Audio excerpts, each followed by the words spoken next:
अस्सलाम वालेकुम रहमतुल्लाह बिस्मिल्लाह वस्सलातु वस्सलामु अला रसूलिल्लाह। सवाल आया है जी कि मस्जिद में निकाह बेहतर है या मैरिज हॉल में, और बारात पर कितने लोग होने चाहिए। मेरे अजीज, इस्लाम में बारात का तस्वुर ही कोई नहीं। शरीयत ने निकाह का सारा बोझ लड़के और लड़के के वरसा पर डाला है। लड़की वालों पर निकाह के सिलसिले में बोझ होता ही नहीं। ये हमने अपने ऊपर खुद अजाब लाद रखे हैं।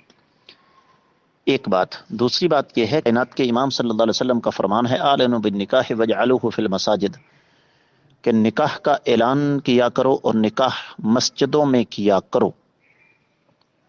अब जब मस्जिद में निकाह होगा तो आप अच्छी तरह जानते हैं कि अल्लाह ताला की कितनी बरकतें और कितनी रहमतें आएंगी। लेकिन हम ये काम क्यों नहीं करते? इसलिए कि शैतान को खुश करने के लिए हर वो बेहुदा काम जो हम करना चाहते हैं वो मस्जिद में नहीं हो सकता।